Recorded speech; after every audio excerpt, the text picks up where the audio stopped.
it's time to sit back and relax with your favorite drink. And listen.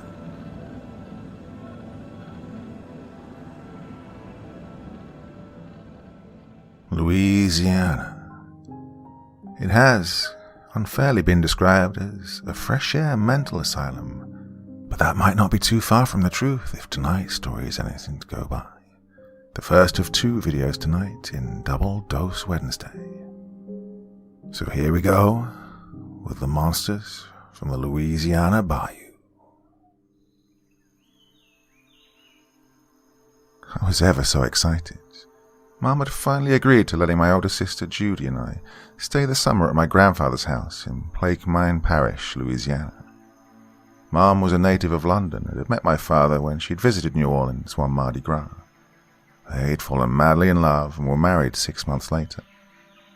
After a few years, Mum had come to detest New Orleans. The crime, the summer's relentless heat, the decadence and, she said, the evil had all proved too much for her, and she'd persuaded my father to return to England with her when I was but a baby. Judy was 2 years my senior, and she said she could remember our grandfather, but I doubted her. I really couldn't have asked for a better older sister. Judy was pretty and kind, and she usually included me in her activities. Well, most of her friends weren't thrilled to have a younger brother tag along, but Judy just smiled and told them it was a 2-for-1 deal. She certainly wasn't as excited as I at the prospect of our upcoming adventure, possibly because she'd just discovered boys, and we weren't at all certain there were any kids our age around Grandfather's place, and we dared not ask Mum. We reckoned she might become suspicious or worried, especially as far as Judy was concerned, and we didn't want to take a chance of her cancelling our summer plans. She was hesitant enough as it was, insisting upon making the flight down with us from Heathrow to New Orleans. She rented a car at New Orleans Airport, and we drove another 2 hours to Grandfather's little house, way past the city, toward the Gulf of Mexico. We marveled at the big oak trees that dripped with grey, beard-like hangings, which we later learned were called Spanish moss. The air was heavy with moisture. I could almost taste it. I was more than a little intrigued with this new world and its green and grey landscape, which became more surreal with each passing mile. Well, I was more than excited than I'd ever been in my entire 12 years of life. I was more excited than I'd ever been in my entire 12 years of life. Oh, I wish I could go back to that time. I wish that summer had never happened. I wish. Mum, Judy and I arrived at Grandfather's little house late one evening, so we couldn't tell much about our surroundings. The house was more of a shack, unpainted, rising high off the ground on stilts to keep the floodwaters out. I vaguely wondered what might be living in the dark under the little house. I didn't want to think about it. We'd travelled for 10 hours straight and were exhausted, so after hugging Grandfather and having a snack, Judy and I collapsed into our bunk beds in the room we would share for the next 2 months. We could hear Mum and Grandfather's muffled voices as we drifted off to a chorus of chirping crickets outside our screened window, so far above the ground. Mum would stay for a few days while we settled in, probably in the hopes that one or both of us would change our minds about our summer in Louisiana. She drove into town, which consisted of a grocery store on one end of the highway and a hardware store on the other, where she bought a ridiculous amount of food, lest Judy or I starve out in the swamp. Well, neither of us complained, as we'd heard the stories about people in southern Louisiana eating mostly possums, squirrels, and rabbits, supplemented with perhaps the occasional snake or alligator. Mum would regale us with these stories of Louisiana, their details largely depending on how much wine she consumed with dinner.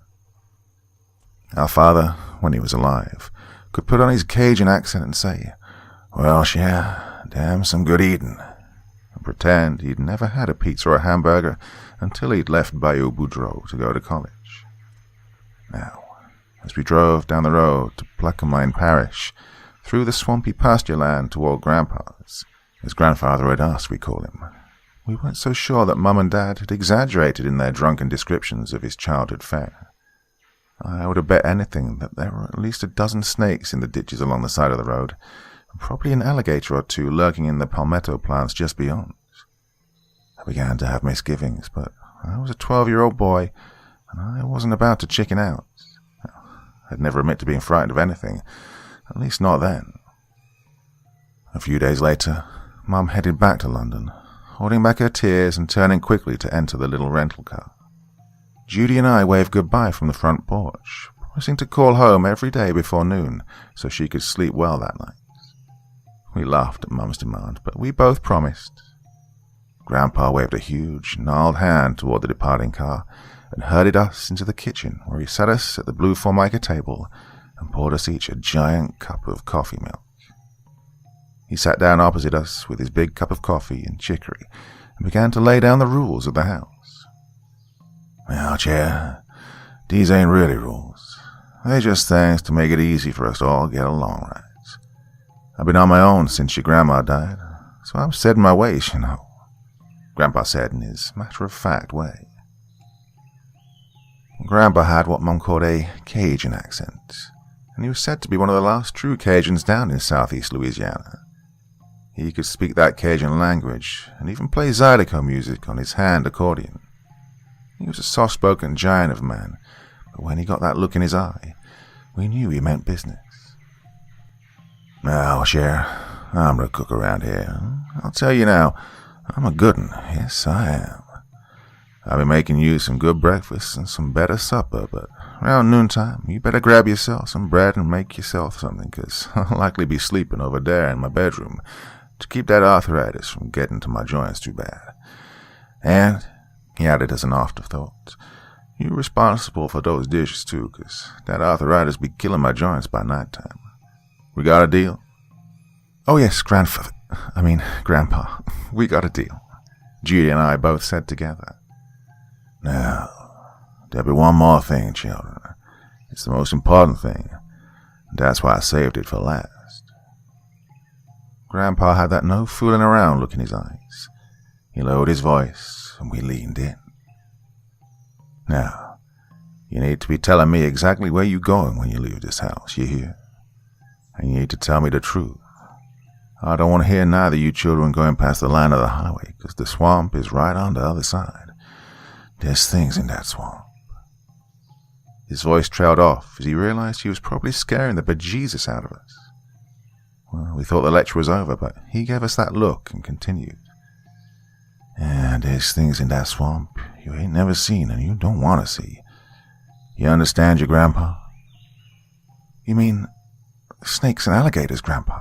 I asked, wanting him to be impressed by the fact that I'd done my research on the Louisiana swamps. "Oh, I wish that was all there was for me to be warning you about," Grandpa answered, and then repeated, "Y'all just keep around here. Do not go past the tree line with them palmetto palms, ever." Judy grimaced behind Grandpa, and I stifled a smile. "Now, finish that coffee milk, and we're going to have ourselves some good old Cajun music out on the front porch," Grandpa said as he grabbed his little hand accordion. He gave me a washboard and a brush, and gave Judy the big wooden spoon that would serve as a microphone, and have ourselves some genuine Cajun music. Yes, sir, we did. Word apparently traveled fast around the Bayou Boudreaux, because the day after Mum left, a boy I thought to be a year or two older than I, and probably around Judy's age, showed up at Grandpa's house, asking him if he needed any work done or maybe the lawn mowed. As was the custom, Grandpa called the boy up onto the front porch to have a seat and discuss the possibility of some sort of employment. It was polite to sit for a while and have a glass of lemonade or iced tea. Judy and I wormed our way out onto the porch in hopes that this boy was friend material. As it turned out, after about 15 minutes of interrogation, Grandpa discovered that the boy was the son of Calvin James, a neighbor who lived just about 2 miles down the road, towards Fontenot's Landing, just at the edge of the Black Swamp. And just like that, we had a friend. I think Judy and Eli were more than friends, and the energy they exuded when they were together was not lost on Grandpa or me. I swear, when Judy and Eli were less than 2 feet apart, I didn't dare get anywhere near them for fear of being shocked by the electricity. It was soon after meeting Eli that I began to usher in my thoughts with, "I swear." I'd heard this habit of speech from both Eli and Grandpa, so I thought it was only proper for me to incorporate it into my speech as well. It was something Mum would try to break me out of when I returned to London, but I've retained that particular quirk of speech to this very day. I thought Eli was just about the coolest guy I'd ever met. It soon became evident that Judy thought the same. He was everything I wanted to be when I became 14 years old. Tall, strong, a mane of jet black hair he brushed absently from his forehead. He knew all about sports, but on the other hand, he could play a scene from a Shakespeare play with the authenticity of a seasoned actor. He had the slightest of southern drawls, which endeared him to my sister, and when we weren't fortunate enough to be in his company, we spoke incessantly about our new friend. I don't know which one of us had more of a crush on him. I swear I don't. Well, Eli had a part-time job at the hardware store a couple of evenings a week, which was probably a good thing because he was at our house more often than his own, as Grandpa had uttered under his breath one afternoon after Eli finally left. I think Grandpa liked Eli, but he took his responsibility for me and Judy with a solemn sincerity which I thought was just something all grandfathers did. I would find that there was a reason he watched over us like an old mother hen, wanting to know where we were, when we'd be back, and how exactly we were getting home. Within the week, Judy and I considered the little cabin our home as well. We felt a sense of belonging the London flat had never offered us, although we'd lived there our entire lives. Grandfather's two-bedroom wooden shack, as Mother called it, felt like a place that had called to me, the place I should be. While it was true that Grandpa's persistent, watchful eye could become irksome at times, those were the only moments Judy and I felt a bit stifled. One afternoon, Eli suggested we all go swimming down on Big Boudreaux Bayou. The Louisiana summer temperatures had risen well into the 90s, and Grandpa didn't believe in air conditioners, so, needless to say, Judy and I were thrilled with the prospect of a cool dip into the dark waters of the bayou. We hurried in to change. We'd only seen the bayou in passing when Grandpa had taken us there during one of our orientation walks. He'd sternly admonished us to never go down there alone, but we reckoned we wouldn't be alone if we were there with Eli. So we blithely yelled to our keeper we were going swimming out on the bayou with Eli. We could hear his heavy footsteps echoing through the house and banging onto the front porch just as we were closing the yard gate. "Say, what, Chair?" he asked, with an incredulous look on his big, kind face. "You done lost both your minds. You get yourself back in here right now. Eli, you get in here too." Well, no amount of protests could shake the scowl off Grandpa's wizened face. Judy and I knew something was wrong. We'd crossed an invisible line, and we hushed our whining and sat on the swing and waited. We hadn't long to wait. Grandpa sat in his wooden rocker and held tightly onto its arms, worn from years of fingers caressing the wood. "I'm going to tell you children something," he said solemnly. "You don't need to go telling your mama anything, because it would just upset her, but I'm going to tell you two. Eli here probably done heard all about this." He looked from Judy to me, and then Eli. We all stared at him intently. "There's a reason I don't want you going to no Big Boudreaux Bayou, even with Eli here going with you. There was a real bad thing that happened down there about 12 years ago. Ain't nobody done forgot it yet." I only then saw the bottle of wild turkey sitting by Grandpa's rocking chair. He reached for it and took a good, long drink of the brown liquid, grimaced, and began to speak. "Yeah, there was this family, Frank Hardwine and them. One time they living up on the bluff over the big bayou. Them kids was all in that bayou most every day, especially during the summertime when it was so hot, like it is now. Nobody done thought nothing of it.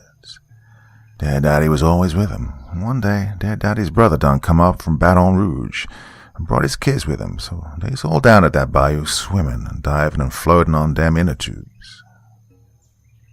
And that oldest boy of Frank's, he done run down that side of that bayou to dive off a little bit higher ground. I reckon he was showing off. He's yelling at his daddy to watch him do his dive, and Frank and his brother were looking right at him when he jumped off. Head first, right into a big old nest of water moccasin snakes. He was dead and gone by the time they got him over to the hospital. Wasn't nothing they could do for the boy. It was all black and swole up. Didn't even look like no human being. Grandpa continued. Yeah, so that big bayou, that's a dark place. Bad place. It was bad before, and people always said it was cursed when the white settlers done killed all them Indians who lived there along and through the years. Things like that poor boy getting ate up by snakes happen every now and again. I thought I was going to lose my lunch, and I could tell by Judy's face that she was about to cry. Well, that little story took the wind out of our sails, and Eli and I ended up sitting on the front porch while Judy made some cold lemonade for us. We three sat in silence, and I guess Grandpa felt kind of bad because he went and got his old guitar and a bag of pralines to sugar us up good. Well, nobody felt much like playing music, so Grandpa went solo, just strumming some nice, soothing chords that faded away into the hot, sultry air. Eli's voice was soft but insistent when he said, "Mr. Ellis, can you tell us that other story?" "What are you talking about, Eli?" "You know, that other story about those pig things that live back in the swamp." "Oh, you mean them pig people?" Grandpa raised his thick, gray brows. "Yes, sir," Eli almost whispered. "My pa, he won't say nothing, and I mean nothing about them, and when I ask anything, he gets real mad." "Well, I hope I ain't speaking out of turn then, boy." "I need to know," Eli responded. "Don't you think we all need to know, since we're living right here next to the swamp?" Grandpa apparently reckoned Eli had a point, and said he'd been meaning to get around to telling us the story. I guess he decided then was as good a time as any to tell us about the things in the swamp. Well, I'm going to start at the beginning. At the beginning meaning way back when I was just a boy, not much older than you all. There was this family living around here. Let's just say his last name was Rene. They done had this boy that weren't right in the head. Oh, he was a big old boy, but they say he had the mind of a 3-year-old child. And the Renes, they kept a bunch of farming animals, and they fished, and they butchered, and they got along okay, I reckon. Well, the story goes that this boy, I believe his name was Ray, well, Ray ended up getting real sick when he was just about your age, and they took him up to the big hospital right close to New Orleans to see what was the matter with him. Now, you all know this here place is one for gossip. It don't take much to get a story going. Well, it weren't no different back then when I was a boy. The men folks and the women folks didn't have no television, and gossiping was the town's main entertainment. So, well, I ain't saying for sure if it was true or not. You understand? Grandpa took a swig from the wild turkey bottle. He swallowed, grimaced again, and continued. Now, the story was that Ray had done found himself one of them old sows in the back pen at that there house. Grandpa began to falter a little and turned a bit red. I reckon it weren't his fault. He was coming to be a man, and he didn't know no better. He weren't all there in the head, you know. Well, that boy, he done been with one of them sows in a barber way, like a man and woman when they be married. Grandpa continued quickly. And I guess he done got some disease from sinning like that, 'cause Mrs. Riley, who worked up at the hospital, done told Mrs. Willis about seeing Ray at the doctor's with his daddy. Oh, Lordy, the gossip in this here town, was something awful. I thought it weren't ever gonna die down. Preacher done preached about gossiping, but that only made it worse. And one day out of the blue, somebody killed the entire Doucette family, and that story took over. Ray and the pig story done wore itself out. Well, except for the parents telling their children to stay away from that Ray Rene boy. So, as the years passed by, eventually nobody thought much about it. That is, until 10-15 years later when some folks saw something in the swamp. Grandpa took another swig. Alfred Wilson was out in his little pirogue with his wife. Pretty little thing, I remember. They was fishing and setting lines. The way Alfred tells it. 10-foot alligator came straight at him and tipped over that little pirogue. Alfred hit his head pretty hard on something. Maybe a cypress stump, maybe the boat. He was stunned, that's the way he put it.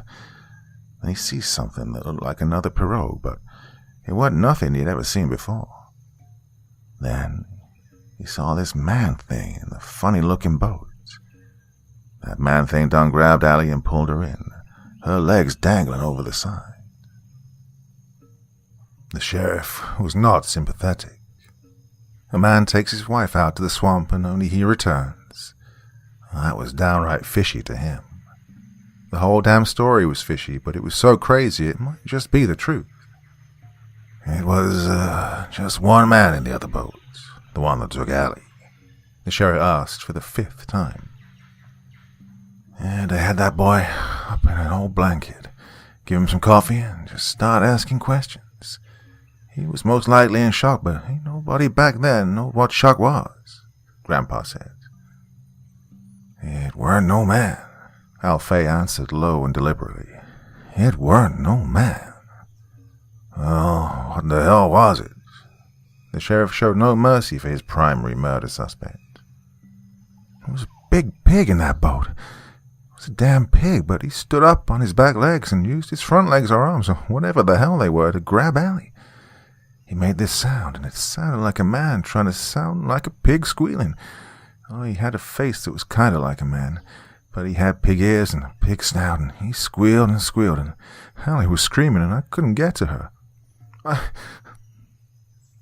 Alfay broke. His shoulder sagged, and his body shook from heavy sobs. That boy cried nonstop for over an hour, and they finally had to get him to hospital so the doctor could help him. I reckon he had a nervous breakdown. They never charged him, and they closed the case as an accident, likely drowning of Miss Allie. Grandpa continued. We dared not interrupt him with questions. Word got around like it always did. I reckon that old dumb deputy opened his dang mouth trying to impress some girls down at the club. I don't know for sure.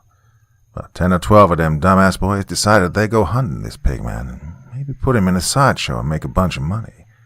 Well, that's what they told their daddies, and I guess that sounded pretty good, because about 8 or 10 of their daddies decided to join them.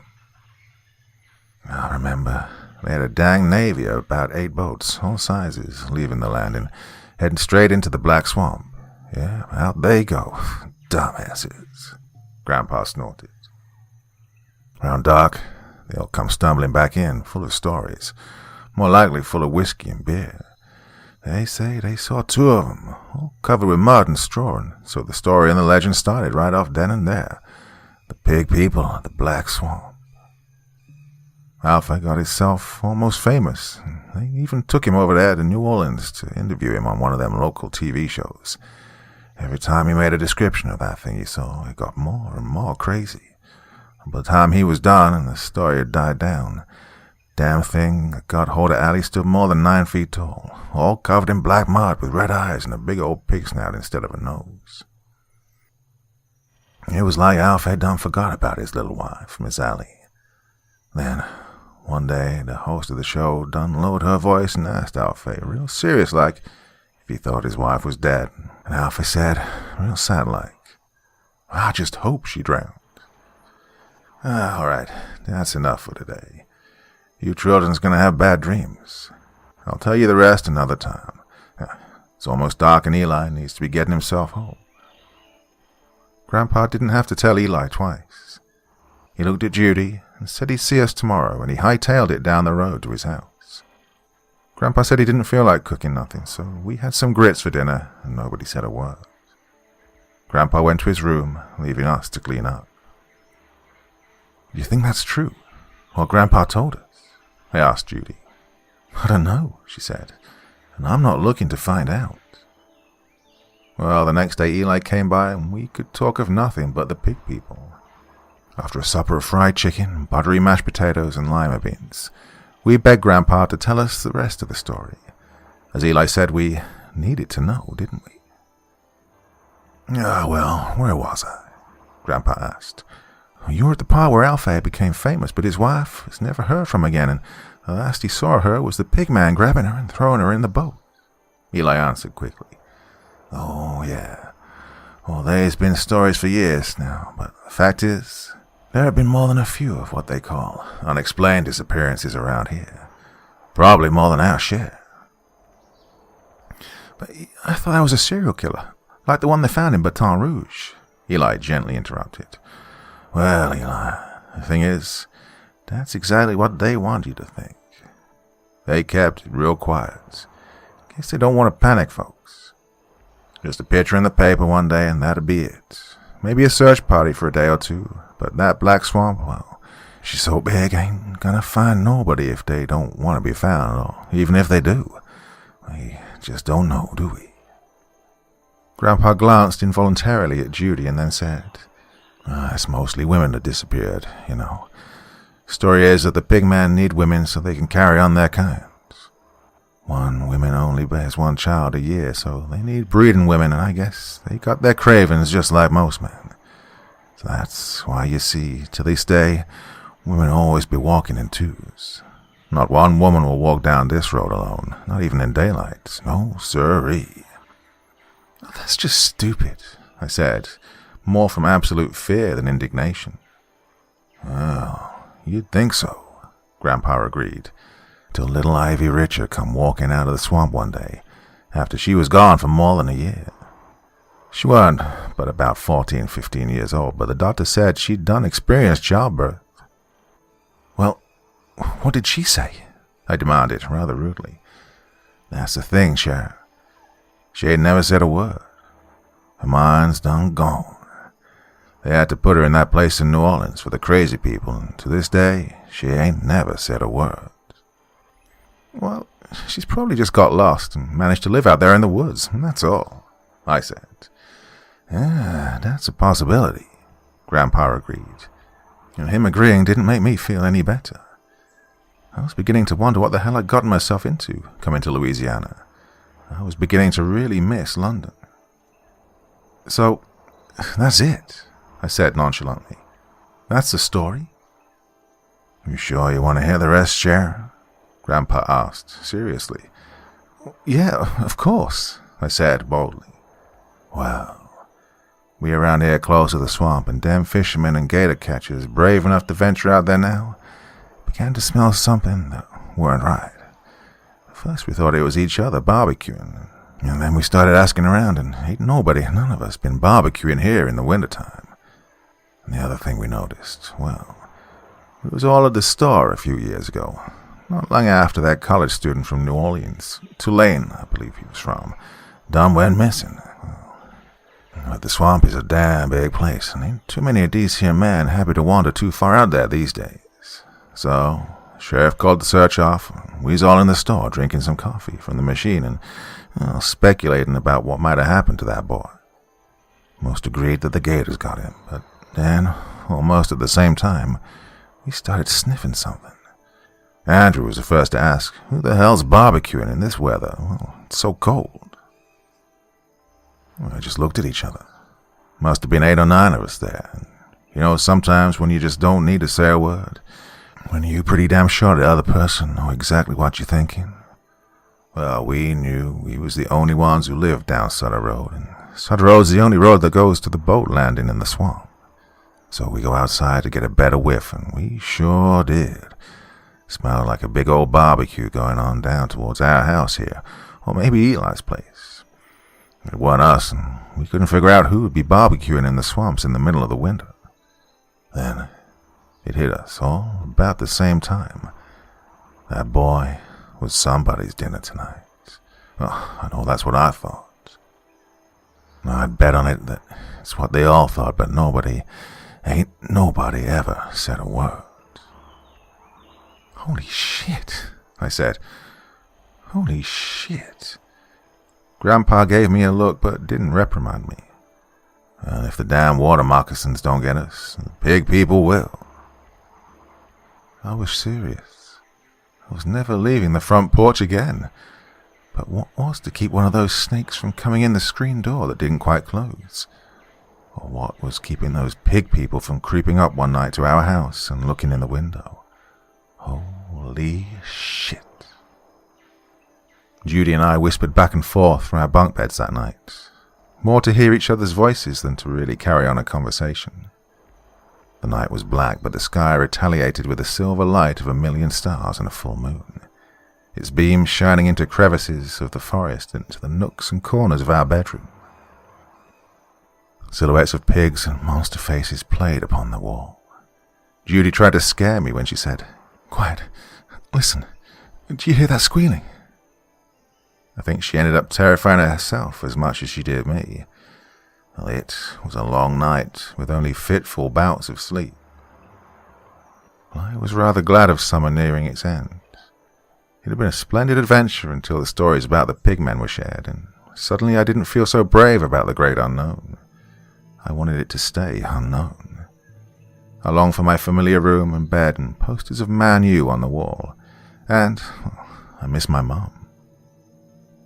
Judy, on the other hand, was dreading the day she'd say goodbye to Eli. I think she was in love, or whatever 14-year-old girls are when they walk around all goofy-eyed and smiling as though they knew a special secret. She was oblivious to anything but Eli. Eli this and Eli that. Well, I liked Eli, but I'd had enough. Enough of young love, enough of water moccasins sliding around, and enough of pigmen kidnapping people and doing no telling what with them. I couldn't think about it.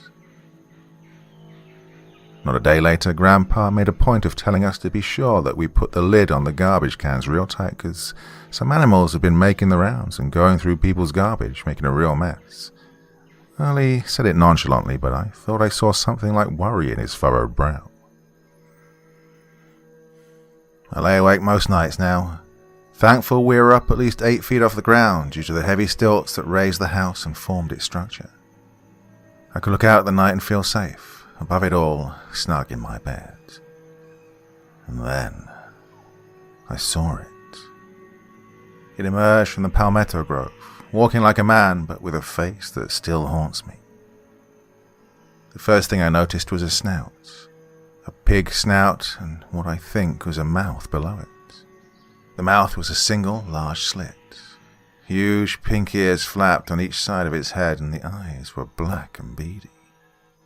I thought I must be dreaming, but the pig man headed straight across the backyard and turned over the garbage can in an instant.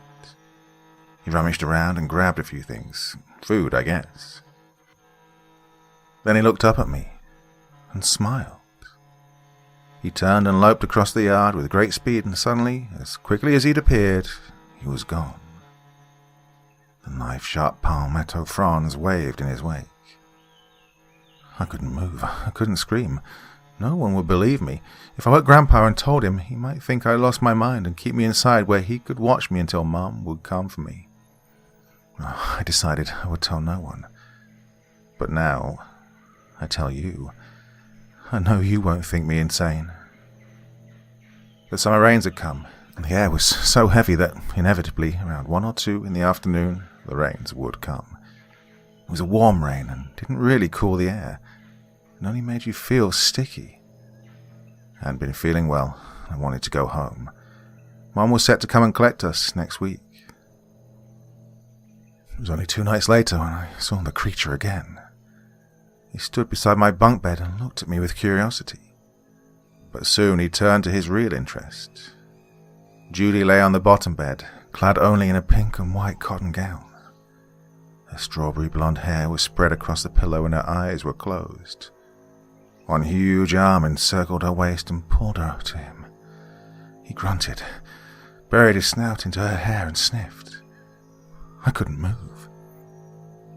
Then he turned, and as he was leaving, Grandpa stepped into his pathway holding a baseball bat in one hand and his .45 in the other.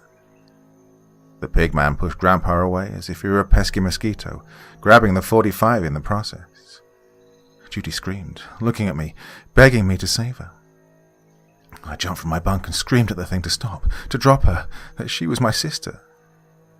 He kicked me so hard I thought my head had come off. I was completely knocked unconscious. When I awoke, the thing was gone. Judy was gone. Just like that. My big sister was gone, and God knows what was going to happen to her now. I tended to Grandpa as best I could and phoned 911 for the sheriff. At least Grandpa would be able to back me up in my horrible story. The sheriff soon appeared, rumpled with sleep, and began asking questions of me and Grandpa. I didn't hear him make any calls, and it was already 5 a.m. Time was of the essence. When I asked what would be done, he just said, "Leave it up to us men, son. We've seen this kind of thing before. We'll go out a ways and try to find her. Best you stay here and take care of your Grandpa. He had a bad fall. Y'all both ought to get to the hospital." We refused to go anywhere, and I got another cold towel for Grandpa. We managed to get him up and into his chair. The doctor came, he gave us both sedatives, and I could finally think somewhat clearly, without the horror. In a way, my lucid thoughts were even worse. I had failed my sister. I'd let her go. I'd done nothing to help her. My only solace was I didn't think they wanted to eat Judy. I thought they wanted her for breeding. Well, I had no idea how that would happen, if it was one pigman or another, or all of them. They were grabbing females and were obviously becoming more brazen about it. Miss Allie had been there first.